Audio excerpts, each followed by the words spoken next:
Hey folks, so I wanted to do a gardening video today, but it is quite miserable outside. There's a lot of snow, so we're not going to be doing any kind of garden tours outdoors. And I'm actually technically in Brooklyn, but Sandra has been sending me a ton of photos, and there's so much snow, and there's so much snow in the forecast, but that doesn't prevent us from actually thinking about gardening. And today, the topic that I would like to cover is native plants that you could grow in the shade. And it's something that I'm particularly passionate about because I think native plants really serve as a solid foundation for our food web. It also gives us a lot more opportunity to interact with wildlife. So for instance, when we're talking about native plants as a foundation for a food web, oftentimes they're a foundation for a lot of larvae or a lot of insects that birds actually eat. And if you value your interactions with wildlife, if you value your interactions with birds, if you're somebody who likes to watch birds or fancies themselves as a bird watcher, then this is something that you might actually want to consider when planting plants in your landscape.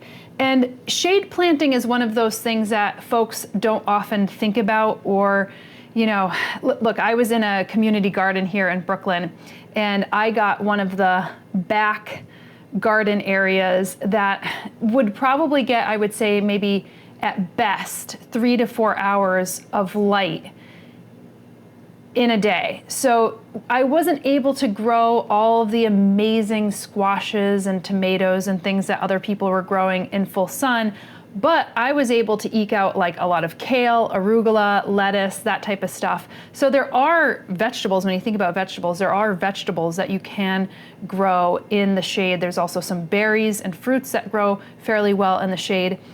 And there was this 800 square foot area in the back that was really untouched. We actually had to clear it out because there was quite a bit of poison ivy that was growing back there. Poison ivy, five fingers, which is Parthenocissus quinquefolia, which is a really good native plant, and Boston ivy as well. So try to tell those three apart. I actually have a video on that on my other channel, Plant One On Me, if you're curious about telling those three plants apart, because they could be quite challenging. So you might be wondering why I'm carrying this black glove around, and it's because I actually found poison ivy in the garden and I want to remove it. And for those of you who have never had the pleasure of getting in a poison ivy patch, you might not know that it causes a severe rash. And it's also one of those things that you actually can't burn either, because if you get poison ivy in your lungs, it could actually kill you. Today, I want to actually teach you how to identify poison ivy from all the other things that look like poison ivy. But anyway, so there was this 800 square foot area and nobody wanted to touch it. Nobody wanted to put their garden box back there or their raised bed because it was just full of shade. But as many of you probably know, you could grow some amazing plants in shade, from all the way from trees, subcanopy trees, shrubs, all the way to herbaceous perennials. But what I want to actually cover today is herbaceous perennials. I'm not going to do an exhaustive list of herbaceous perennials by all means, but I'm probably going to cover somewhere between 30 and 35 plants. And these are plants that we've started to grow at Flock, and I'm actually looking to increase their numbers. And in some cases, some of them will spread by rhizome, others will spread by seed. So they'll spread on their own. I just have to have patience and enjoy as I see them go. And a lot of these, actually, the first garden bed that we put in at Flock was a shade garden. So there was an area that was specifically underneath this picea and this pinus and this Japanese maple, kind of more shrubby style trees. Even the white pine is a more draping variety, and there were no other plants growing underneath it. And I think I've piled in probably somewhere between 60, 80 different species. And again, not all of them are native. I mean, I love planting ornamental plants. I love planting some plants that are non-native, but I'm placing a specific emphasis on native plants. And if I could get them locally, or if I could get them regionally, then all the better. Now, some folks ask, well, what is native anyway? And it's a great question, and I think other people define it in so many different ways.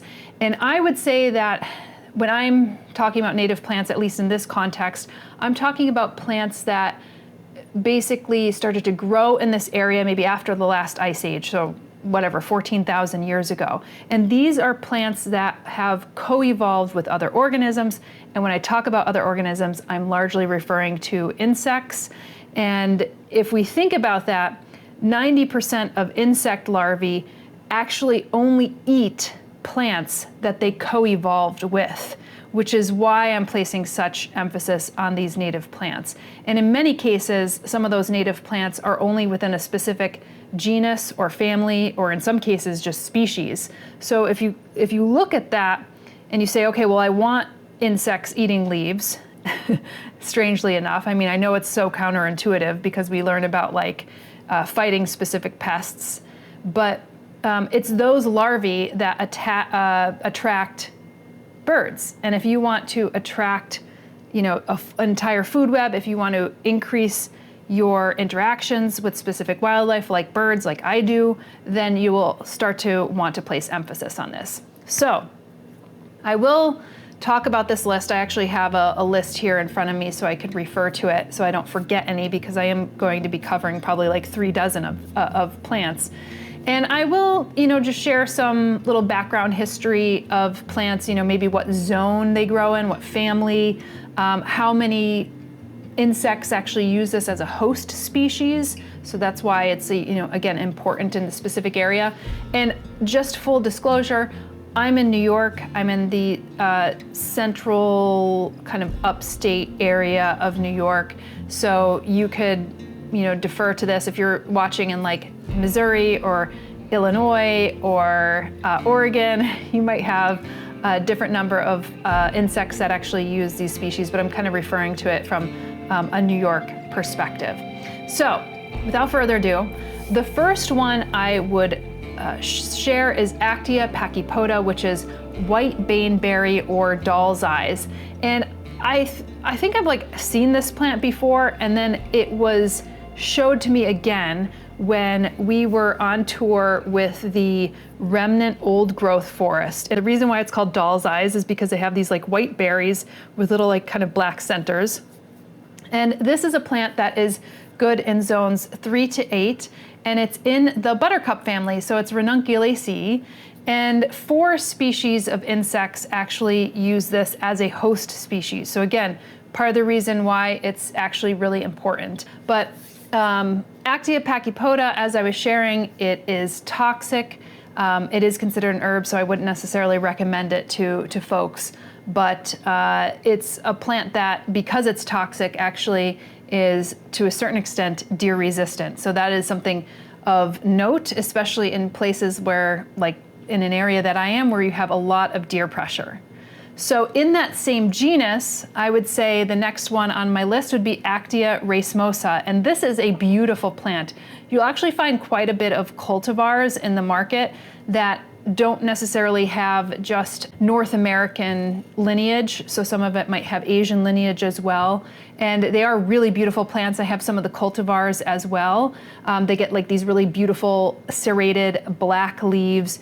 And these plants could grow anywhere from like 3 to 7 feet tall. And the reason why they grow so tall is that they have these kind of fairy-like wand inflorescences that shoot up like out of all the foliage down below, and has the most glorious scent, very sweet scent, and it attracts quite a bit of insects. So this is a good thing. And pollinators, not just like insects that will eat the leaves of this plant, which again, like the Actaea pachypoda, it attracts about 4 larvae that eat the leaves of this specific plant. And again, like its cousin Actaea pachypoda, Actaea racemosa actually grows in zones 3 through 8 as well. In the horticultural trade, you might actually find this plant as a Cimicifuga, which is the previous genus name of this plant. So again, interesting plant, very over-harvested because it is considered an herb for women. A lot of women use this during menopause and to reduce menopausal symptoms and a number of other issues that relate back to a woman's needs. So it is over harvested. My suggestion is that if you find a patch, really cultivate it, spread it around, establish it within your area. And I cannot tell you, what the herbal efficacy is of some of the cultivated varieties, because most of those cultivated varieties are done for the color of their foliage or the scent of the flower, or the look of the flower, or a combination thereof. So again, very attractive plant, a much more structural plant. So like I said, it's not just something that will be spreading on the ground, it's actually quite large, and then it will stick that flower spike way far up above your garden and just looks so whimsical, really. All right, the next one on my list is Allium tricoccum, and this is ramps. This is something that I had never even really thought of, but if you go to the farmer's market, especially in the spring, you'll find ramps. And these are also being over harvested. And strangely enough, I hadn't seen ramps in our forest, but in the adjoining forest next to our neighbors, he had ramps. And so he brought over some ramps for us so that we could actually spread them into our forest as well. And this is a plant, it's in the Amaryllidaceae family. It's edible, like I said, and it grows in zones 4 through 7. So that's something that we're really looking to cultivate more of. And it's not necessarily one of those like floriferous plants, like one of those plants I would say grow for the flower in the same way that I was sharing with the black cohosh or the bugbane or whatever you want to call it, the Actaea racemosa. But it is a plant that I think it serves as a really wonderful forage and food plant for folks, and one that is also native to the area. One of my favorites is our native anemones, Anemone canadensis. This is Canada anemone. We often see the Japanese anemones, which are a little bit bolder and showier, but sometimes I really like the more subtle varieties of our plants, and Anemone canadensis is really that. It has these cute little white flowers with the yellow centers. It's also in the buttercup family, so Ranunculaceae, zones 3 through 8. And there's 2 insect species that actually use this as a host plant, and it is considered a toxic plant, so it's not something that I would definitely be nibbling on if I were you. All right, next one on the list is Aquilegia canadensis. I have a really nice cultivated variety called Corbett, which is like this white, it's white with a little bit of yellow, but our normal Aquilegia, which I see actually growing in quite a lot of places. I do hiking a lot in the Finger Lakes area, and you'll see it kind of growing in the edges of forests or kind of stuck between the rocks of our gorges and things along those lines. So that is basically our native columbine, and I think it's a really attractive plant. Like I said, the native variety has this like red with yellow kind of lantern bell shape, really unique shape of flowers, and you'll see a lot of cultivated varieties that are on the market. And again, not with all North American lineage. Sometimes they actually, cross different numbers of Aquilegia, and the flowers become different colors. They become a little showier. They become a little larger. Things along those lines.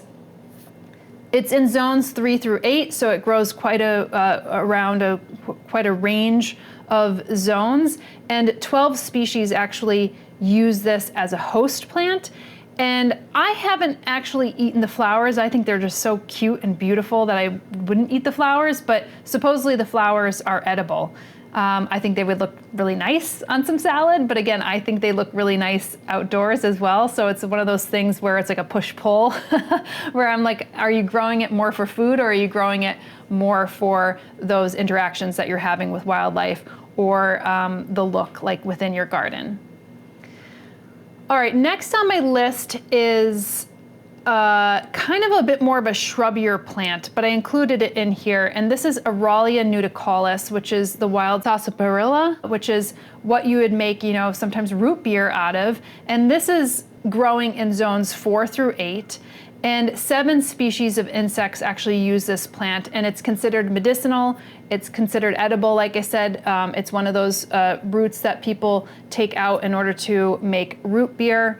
You could also do that with sassafras root. A number of people actually use like birch, for instance, to make a birch beer. It kind of has that same a bit of flavor, but it gets these like kind of bluish berries, I would say blue-black berries after it flowers, and it could be a really attractive, albeit like pretty shrubby plant.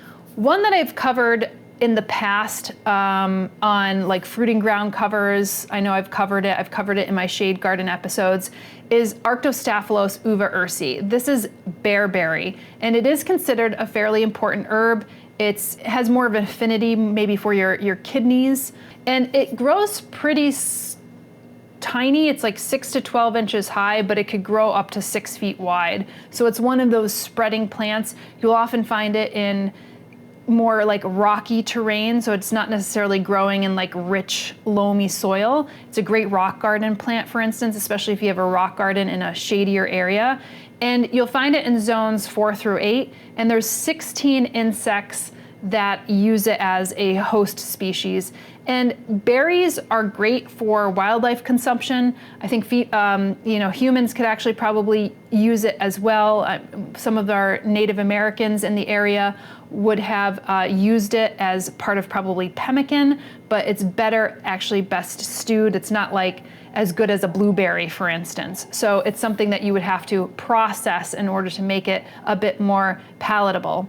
And like I said, it's an important medicinal, and it's also self-fertile. So you don't need to have multiple varieties in order for it to produce its berries. We're just like cranking through these. Okay, number 8 on my list is Asarum canadense, and this is called wild ginger, not to be confused with the ginger that we actually eat typically. This is completely different, and it has a really interesting flower, and you might actually recognize the flower. It's kind of this little reddish, like I would say purplish reddish brown. It's underneath the leaves, so it's fairly insignificant. You can't really see it unless maybe you lift up one of the leaves. This is in the family Aristolocaceae, and it's like an Aristolochia. It's got one of those really unique flowers. They kind of look a little bit meaty. Probably has a scent of like rotting meat, and it will probably attract, some of those ground beetles or anything in order to pollinate this. And 2 species actually use this as a host plant, including the pipevine swallowtail. So if we think about pipevine swallowtails, we think of that being associated with Aristolochias, and in this case, Asarum canadense is in that same family, which is really good. And again, not the same as the edible ginger, and I talk about that on my other channel at Plant One On Me, so if you're curious about that, I'll actually link to it here. Next on the list, as we move on from the A's and we skip over the B's and we go right to the C's, it's Cardamine diphylla, which is toothwort. It's also called crinkleroot. And this is in the Brassicaceae family. When I think of the Brassicaceae family, I think it's one of those plants that like really spreads by seed quite a lot. And it's hardy to zones 3 through 8, and 5 insect species actually use this as a host plant. And it is considered edible and medicinal, and Cardamine diphylla means 2 leaves. And I believe it was used for toothaches, which is part of the reason why it was called toothwort. Chimaphila maculata is the next one, and this is such a cute little plant. It's fairly insignificant in the world of like plant species, especially with some of the ones like the Asarum canadense, which I had mentioned. It kind of spreads by rhizomes and could actually create this like dense foliage underlayer. But spotted wintergreen is just this kind of tiny, cute, diminutive plant. It's called spotted wintergreen. It's called Pipsisua, and it's in the Pyralaceae family, and it's good in zones 5 through 8. So it's basically hardy in zones 5 through 8.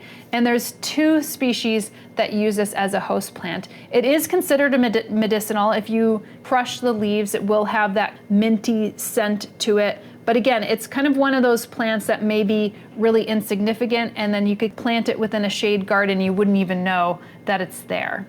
Another one that I'd like to highlight is more of a spring ephemeral. So when I talk about spring ephemerals, these are exactly how they sound. They're very transient. They come up in the spring, and they often come up before the deciduous trees actually leaf out. So that's when they could get enough sunlight that they actually produce their flowers and are able to get pollinated in some cases, and then are able to fruit.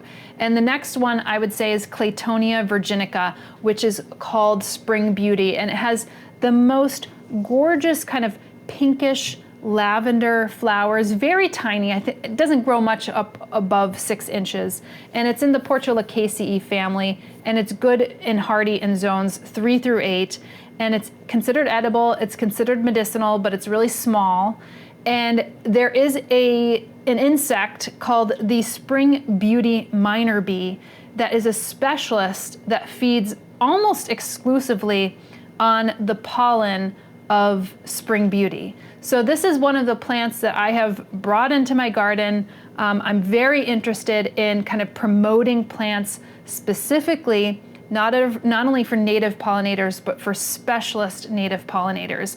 And if that's something that interests you or that intrigues you, and you haven't seen my video or videos on specialist pollinators, I'll also link to them here, because I think that it's something that as gardeners, especially outdoor, we shouldn't always necessarily be attracted to plants just for their beauty to us, but if we could actually, again, kind of repair the food web, bring some of these plants that may be wholly insignificant to us, but actually a very significant portion of specialist pollinators or larvae, in order to be able to create some more wildlife interactions and to support the greater food web, then more power to you and more power to us as gardeners.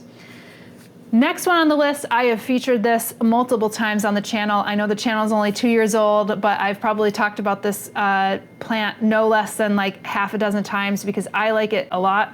Cornus canadensis. This is called bunchberry. It's called creeping dogwood.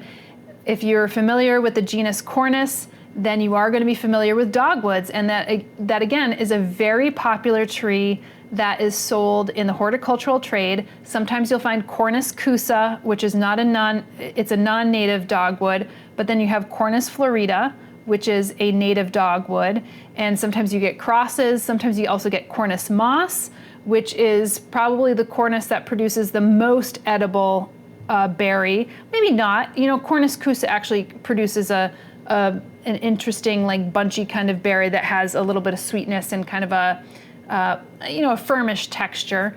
I've eaten my Cornus cusas as well. It's not something that I really harvest on a more than regular basis, but they are edible. And this is a low-growing, spreading dogwood that's on the ground. And this is great because dogwoods are all, if you want to grow like a shrubby tree that is good in partially shady areas, dogwood is a good tree, but this one just happens to be a ground cover, and it gets that beautiful white bract, and after it flowers, it gets this bunchy kind of orangish red fruit, and in the fall, it gets the most glorious red leaves, and again, it spreads by these rhizomes. It's good to zones 2 to 7, so in really cold areas, it will grow, and it supports over 120, I think 129 native insect species, which is huge. So if you could actually increase that by growing your dogwoods and also growing a ground cover dogwood, then why not? Like I said, it's a really beautiful plant. And the berries, or the drupes, they're really called drupes, they are also edible to wildlife. I have never really eaten them. I'm sure, I just don't think they're like a tasty berry. There's so many other tastier berries out there for you. But again, this is going to be one that is grown for wildlife. The next two are interesting plants. They're in the genus Dicentra. So if you think about bleeding hearts, I often think about Dicentras, but this is Dicentra canadensis, and then also Dicentra cucullaria. Now, Dicentra canadensis is called squirrel corn, and Dicentra cucullaria is Dutchman's breeches. So I was most familiar with Dutchman's breeches, and they look very similar. They have this kind of like billowy white flower with little yellow tips on the bottom. They look really funny. And they're both in the family Papaveracea, and they're good in zones 3 through 7. I think 1 is a little bit more extended than the other. Dutchman's breeches might actually go all the way up to zone 8. And one insect uses these plants as a host species, and they have limited medicinal qualities. I think these are considered more toxic.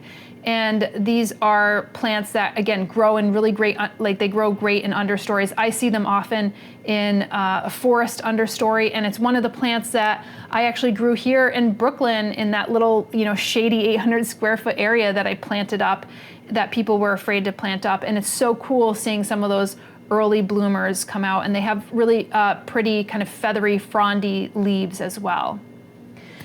Next one on my list, again, just like the Cornus canadensis, I have mentioned this one on the channel probably half dozen times and will be mentioning a lot more. I love growing it. You could actually find it in the trade, on the horticultural trade. People will grow it indoors, usually around winter time, because it has these like really wonderful red, sometimes pink, sometimes white berries, and very nice evergreen leaves. And it's called Gaultheria procumbens, otherwise known as wintergreen or tea berry, snowberry, checkerberry, anything along those lines. Like the spotted wintergreen, it has that kind of wintergreeny taste and smell. So it is considered like a medicinal. People will make it into specific teas. The fruit is not really edible to human consumption. It's a little bit better after there has been a light frost, and that's when you'll actually see animals like chipmunks or birds actually eating their berries. And 2 species of insects actually use this as a host plant. I really like it. We just actually finished our composter build with a planter in the back. And because this plant spreads a bit more like rhizomes and it doesn't get these like deep tap roots or anything, I think this is going to be one of the top plants that I would try in the back in the composter that I would grow, because the composter is going to be an area where there's not a lot of direct sun, and this is a perfect plant for kind of lower light, kind of partial shade, full shade conditions. The next one is a very interesting one and has adapted really well. If you are in the houseplant trade, you'll often think about these jewel orchids. And we actually have native orchid that I would say is more like a jewel orchid, and that's Goodyera pubescens. It's the downy rattlesnake plantain. It's called plantain, but it's not in the Plantagenaceae. It's actually in the Orchidaceae, so it's an orchid. And it's viable to zones 5 through 9. It is considered a medicinal, but it's such a tiny plant, and it's an uncommon plant, so I wouldn't necessarily be growing it as a medicinal. I would be growing it for more of its value in the ecosystem. But again, one of those insignificant plants actually, but if you really look up closely on the leaves, it has such beautiful markings and coloration on the leaves. I haven't seen mine flower yet, but because I packed the shade garden with so many plants, and I'm not always there full time, I could be missing things, and that's a shame, because I want to be there seeing it, every day and observing it every day. But I just trust that it's actually doing well. I planted it 2 years ago in the first shade garden, and it's come back year over year, and I have it planted underneath some of the foliage of other plants. So I would say this is something that I would continue to grow, and I'm very interested in growing some of our native orchids, if possible, if I have the right conditions for them in the area that we are in at Flock.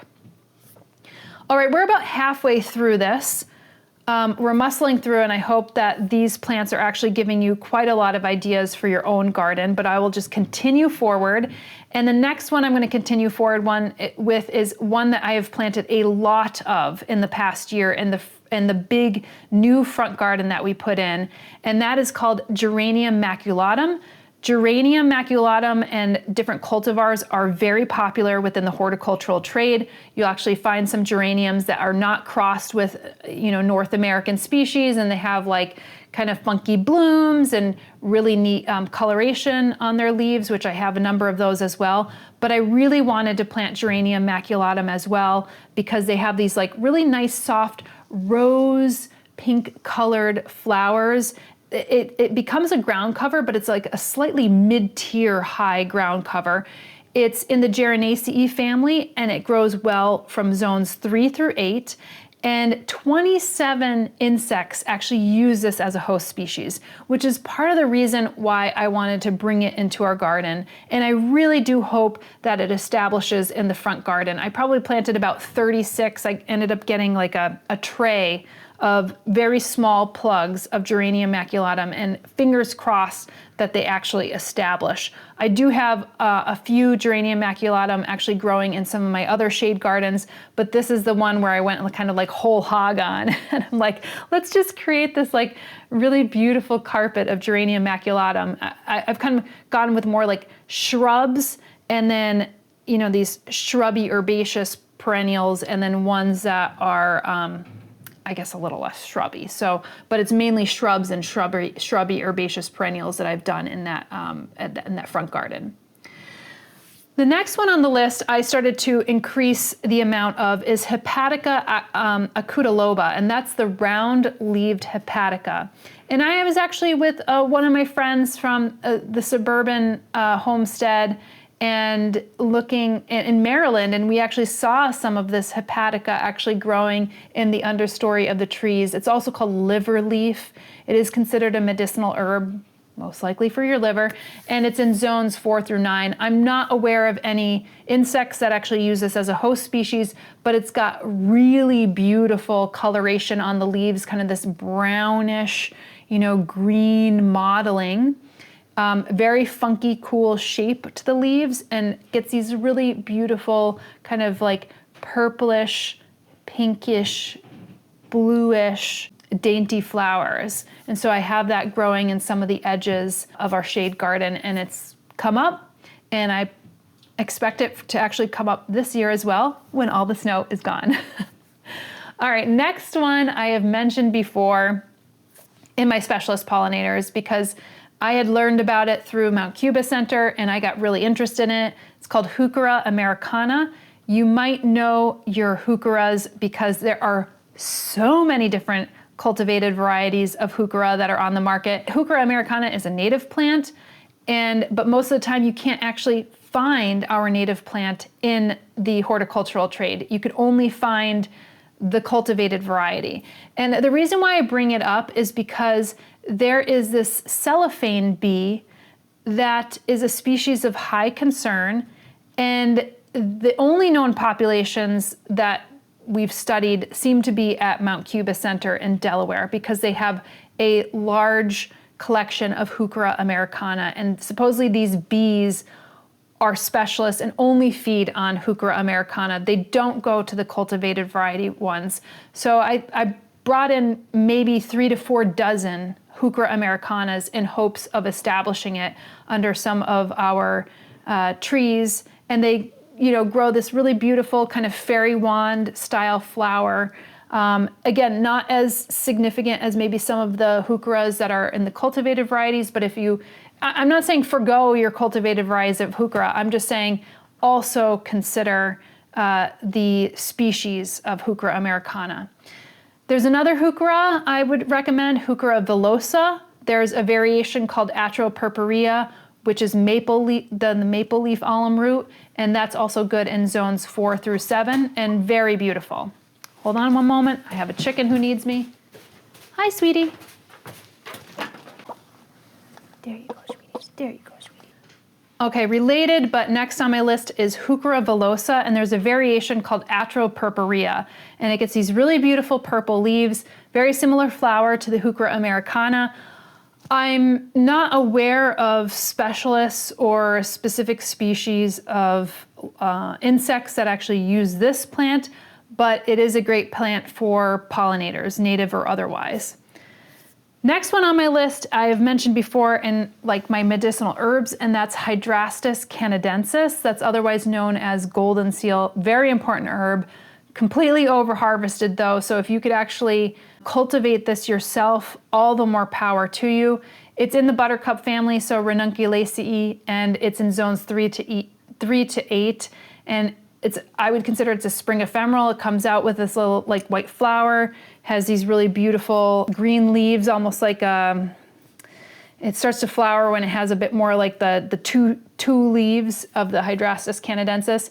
and it has a lot of berberine in it. It's similar to like the barberry. It has this yellowish root, and that's pretty much what's harvested. And unfortunately, when you're harvesting the roots of plants, you're digging up the plant. So it's not like you're gathering the flower, you're gathering the leaf. When you're actually harvesting parts of the root, you're actually harvesting a good portion of the plant and inhibiting its opportunity to be able to grow. So again, it's part of the reason why some of these plants that when you're harvesting by the roots are actually being over-harvested. So if it's something that you could actually grow yourself, again, more power to you.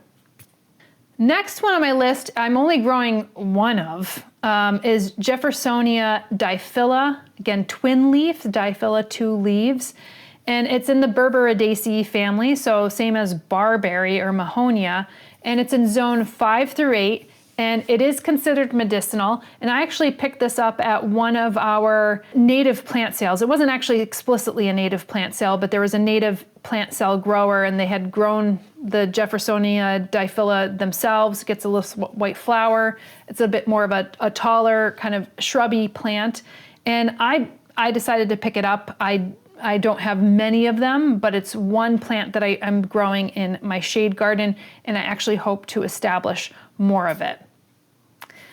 Another one is Mertensia virginica, and this is in the Bourgeonaceae family, and it's our native bluebells.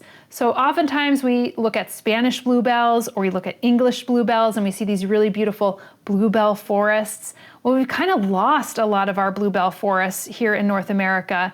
And Mertensia virginica, it grows by these like rhizomes, and you could buy them, usually in the spring. They're on the expensive side. I guess they're really hard to cultivate, and you have to find a really good source for them. But I have started to, every year, I buy a little bit more bluebells, and I'm starting to put them into the ground. They get very similar flowers to like comfrey, and those flowers are very specific to bumblebees. So the bumblebees will use like the buzz pollination on the Mertensia virginica. And these are gorgeous plants. They get really beautiful, kind of fleshy, light green leaves and bluebell flowers that kind of hang over. And we started to actually plant these within our forest, and I started to plant them in certain shade gardens, and it would be considered like a spring ephemeral. Like by summer, the foliage is like gone.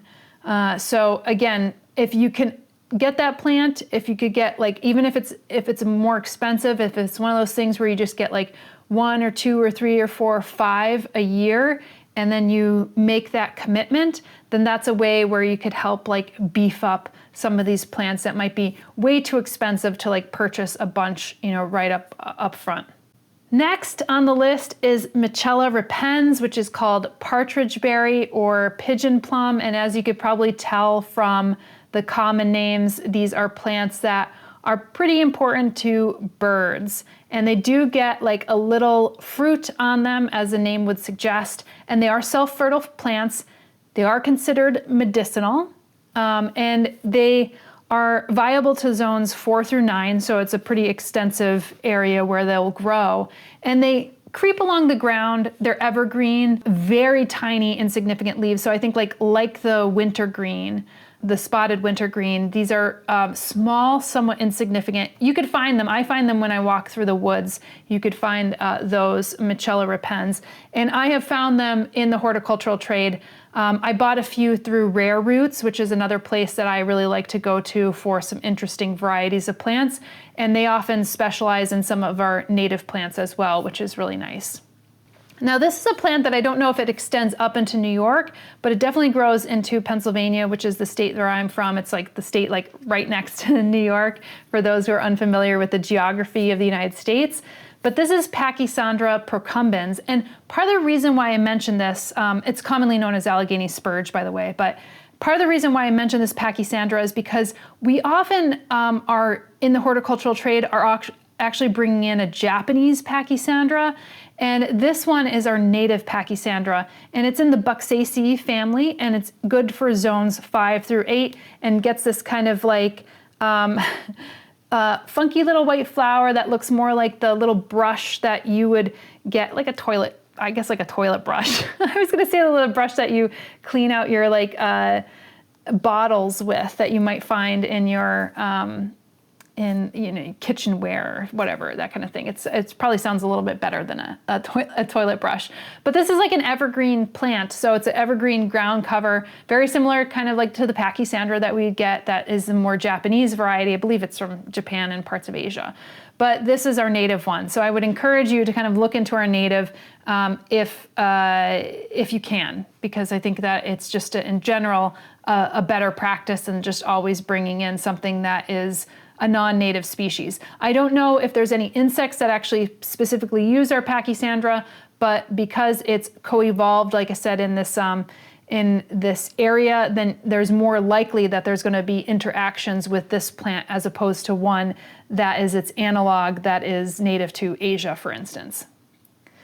I've already mentioned this before, but Parthenocissus quinquefolia, I really like saying that scientific name. It's called Virginia creeper or five fingers. Folks would often confuse this with, especially when it's young, with like poison ivy, but it usually gets 5 leaves on it, and it's in the Vitaceae family, so it's in that same kind of like it's a vining plant, like a grape in a way, and it's good through zones 3 through 10, so it grows through a nice range of growing zones, and 31 insects actually use this plant as its host species, and it gets these really brilliant berries that birds eat afterwards, and also get some really cool colored foliage, like a really deep burgundy red in the fall. I think they're actually really beautiful vining plants. They don't get like lavish flowers in the same way that you might see in a clematis or something like that, but it's an important native plant, and one that you could see growing through a wide range on the edges of forests, for instance. Speaking of another plant that grows in the forest, Podophyllum peltatum, which is our native May apple, and this is in the Berbedaceae family, and it grows in zones 3 through 9, and 7 insects actually use this as a host plant, and it is considered edible. The fruit's considered edible, but you don't want to eat too many of them because it can actually go into the toxicity range, and they have to be really, really, really ripe as well. It's not something that I have foraged for before, but I have noticed quite a lot of them growing in the forest at flock, and I think because it's in this, it has this berberine in it, it's in the Berbedaceae family, it's not a plant that the deer like to eat, so I think that it's really unpalatable to the deer, and that's a good thing, because sometimes you want to have some of your native plants still growing in your forest, and you don't want to have to cordon off all the places if you don't have to for deer, because it's a pain in the butt, and it's also can be very expensive.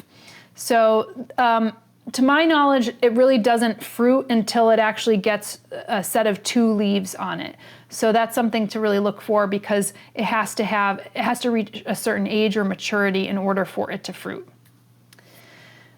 The Primula meadia, this is the shooting star. I think that it has a different genus name, Dodecathion or something like that, but it's a Primula meadia, shooting star, American cowslip, and this is in the Primulaceae family. Really beautiful pink, looks like a shooting star. That's how it gets its name, the little pink shooting star that's kind of falling down, and it's good in zones 4 through 7, and there's 3 insects that actually use this as a host plant, and it has a special value to a certain number of bees. It has this really unique kind of floral shape as well, something that I think is pretty beautiful and could really adapt well to a flower garden, for instance.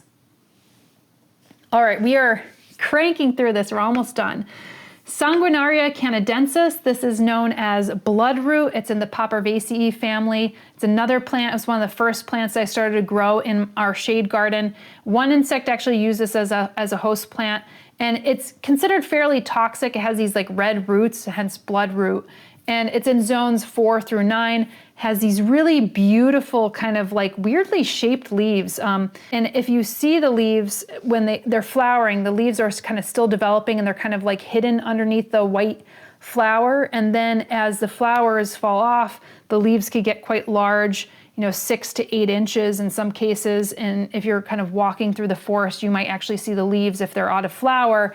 And because of the shape of the leaf, they're almost like this kind of weird amoeboid paw print of sorts. I can't think of any other leaf that has that similar shape. So it's kind of a dead giveaway that it would be bloodroot. Here's one that I had to really look for, and now I see it more available in the horticultural trade. Sedum ternatum. This is our wild stone crop or our woodland stone crop. When we think of hardy succulents, we think of like sempervivums and things like that, which are not native to North America. This one happens to be native to North America. Okay, it doesn't have the too much of a funky leaf shape, but it is kind of this like chartreusey green color. It's not as succulent as a sempervivum, but it is succulent, and it has these little dainty white flowers. And when I found that we actually had a native sedum, I was like, that's cool. I need to get, I need to get that in, or I need to bring that in. 6 insects actually use this as a host plant, by the way. So it's a pretty important plant. And it's in the Crassulaceae family, so it probably uses crassulacean acid metabolism that CAM, plants.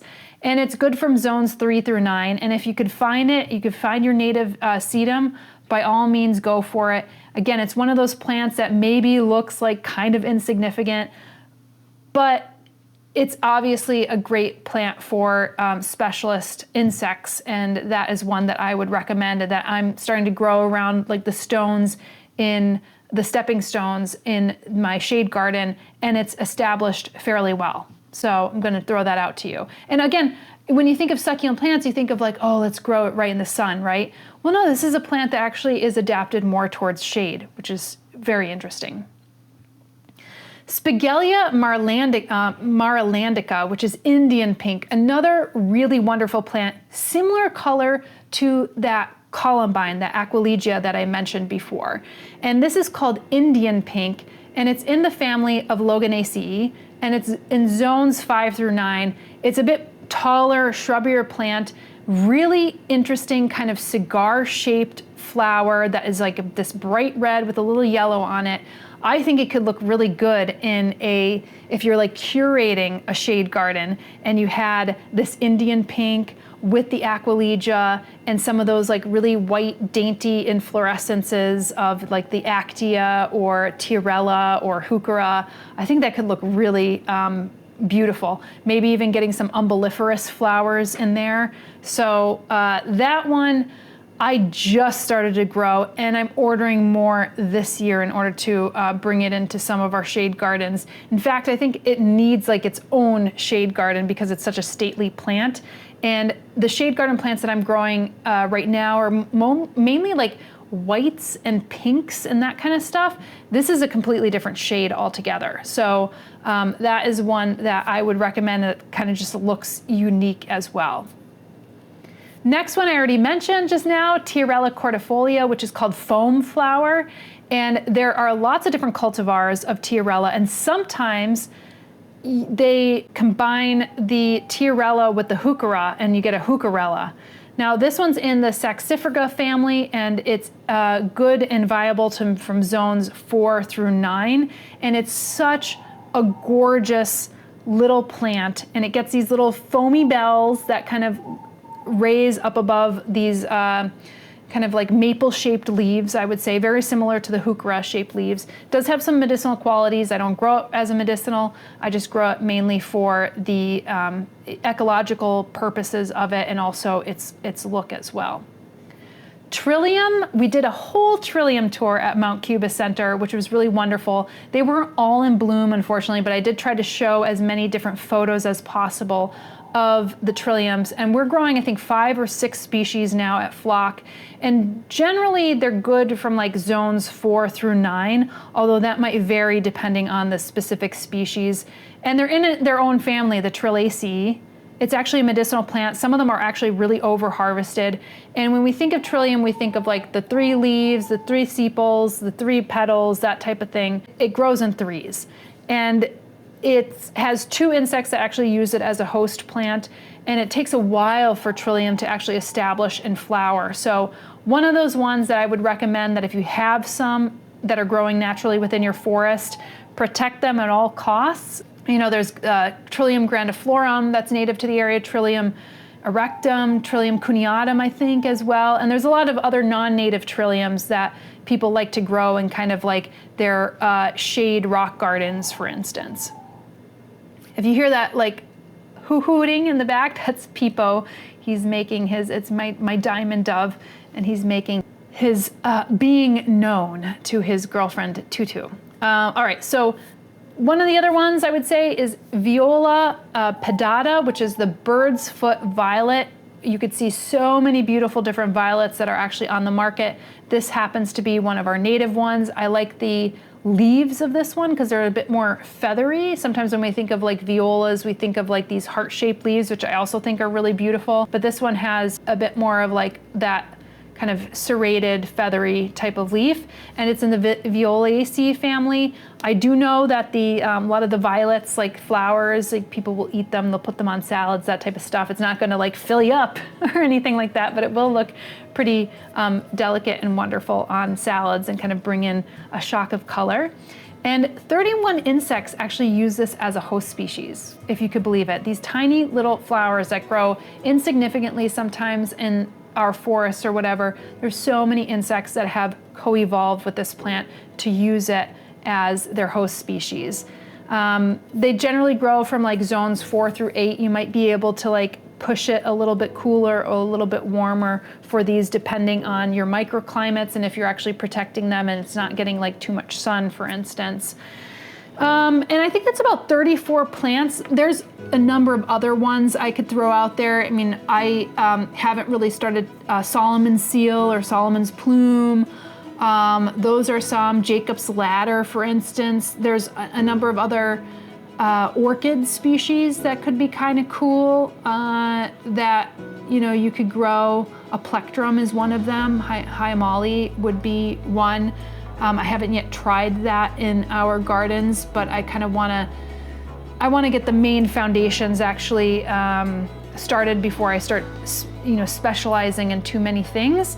But I really hope that these plants, if they're not ones that you've actually heard of, that you might say, oh, I'd like to actually maybe try some of those in my garden, or I had no idea that that one was so important to specialist insects. Let me actually, you know, introduce it to my garden.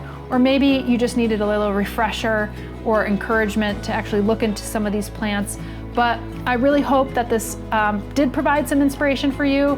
And again, I'll continue to share some of the other plants that we're growing, both native and, you know, cultivated species and things along those lines.